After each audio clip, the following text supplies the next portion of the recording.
Hi. This is one of the rare treats that I get as president, is when I can sit next to one of our finest and most dedicated state representatives to be here.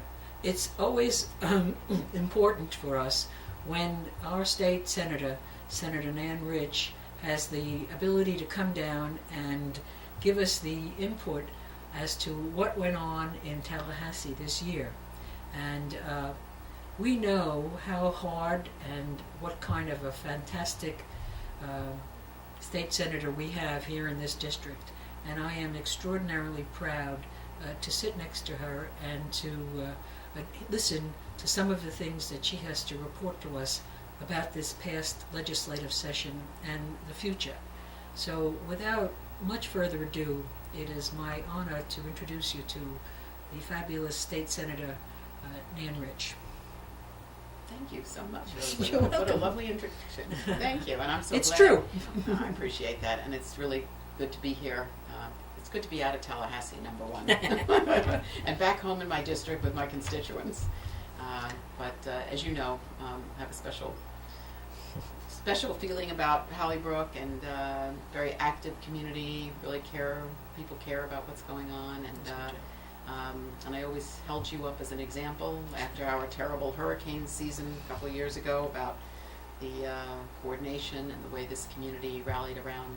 So And you saw the fruits of it today when you drove in, I'm sure. I certainly did. Certainly did. So again, it's good to be here. Well, it's great. But what kind of session did we have? We had a very difficult session, a very challenging session. The focus of the session was on the budget because of the downturn in the economy, the lack of revenue coming into the state. So we're faced with a huge shortfall in the budget. As a matter of fact, just to put it in its perspective, when we left a year ago, the budget was a $77 billion budget, and when we left for this fiscal year, 08-09, it's a $66 billion budget. So we went from 71.9, we went to 66.2. So it's over $5 billion cut to services, to education, to child welfare system, just, across the board. And I find it, it's difficult because the leadership was not willing, of the legislature, was not willing to really look at alternate sources of revenue. And by that, I don't mean, increasing taxes on people that are having difficulty to begin with. We're talking about a state that has hundreds of tax loopholes to its current system. Right. And there were things that would have been really very sensible and that could have reduced or mitigated the pain that I think is going to be found and be felt by many people throughout the state of Florida. Just as an example, one of my colleagues had a bill on the Senate side, actually it was on the House side as well, to increase a tax on cigarettes. Now, I didn't have anyone come into my office the entire session that said, I don't like that tax. All they said to me was, that's a no-brainer. Why don't you do that? Sure.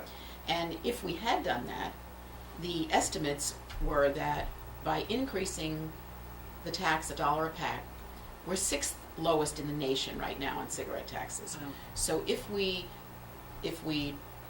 increase that fee, then we would be about in the middle of all the states, and it would bring in, it's estimated, about $1 billion.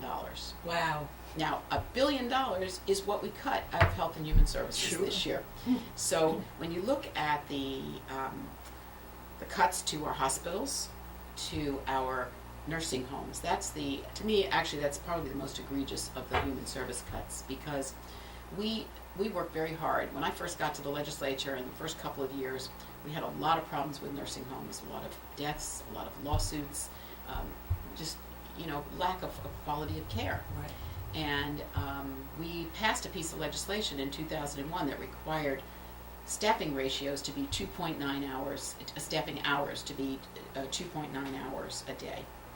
And as a result of that, as we implemented that, the citations reduced, the lawsuits reduced, Sure. deaths were reduced, and now we're cutting nursing homes reimbursement rates to nursing homes by about $165 million. And that is going to make it impossible for them to continue to implement that those staffing hours. So, you know, these are the kinds of things that are very painful. And the $1 billion cigarette tax And would have resolved that issue, would have helped that Certainly issue. could have helped, you know, along with other issues, medically needy. For instance, that we have a very long waiting list in this state, and people probably aren't even aware. We have a waiting list of over 17,000 people for community care for the elderly. That is a way that we keep frail elderly in their homes, out of nursing homes.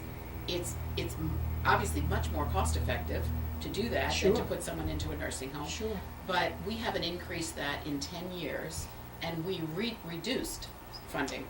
to community care for the elderly this year. So, you know, these are the kinds of issues that really are painful for me as someone who kind of focuses on, you know, children, senior issues. Right. That's one of my committees: children, families, and elder affairs. So, and I really believe that next year, you know, things are not going to be much better because we still have a problem with the economy. We still have sales tax revenue that's not coming in because people aren't buying things and spending as much. And so these are issues we're going to have to face again next year. And I just think, you know, you can't, you're into the bone already. You just really can't cut more. We're going to have to look at some alternate sources, whether it's closing tax loopholes, doing a cigarette tax, something to help mitigate this. We find the difficulty in that the leadership of the Assembly and the House just doesn't recognize what the needs of the constituencies are, and what can you explain at all what happens, why they don't address these issues to us? Well, I think that there are two issues. Philosophically, we're different. I mean, you know, I'm a Democrat. Leadership is Republican, Okay. and I work very well with them on a lot of issues. But there's a philosophical difference, and about what government is there for and Yeah. who it's there to help. Yeah. And to me, you know, when I'm mentioning cuts like this or cuts to education, which we'll get into, Yeah. I mean, $2.3 billion cut to education, K to 12, and higher ed. Now, that's after you had a lot of the leadership, including the governor, saying that if the voters passed Amendment 1, Yeah. that education would be held harmless. Right. Well, education, I'm here to tell you, was not Was held not. harmless. $2.3 billion. Wow. That's why you're hearing your school districts right now. It's a battle because they took some of the capital money to build schools or renovate schools has now been moved to operating. Wow. But if you look at the increases, everybody knows the increases in gas Sure. and gasoline. Now they're talking about electricity Right. increases, insurance, all those things that school districts have to pay, but they were not given additional dollars. And then teacher salaries are the biggest bulk, obviously, Absolutely. of your, and they've made commitments to, you know, to increase teacher salaries, and that's, of course, what they'll be doing. Absolutely. So there's just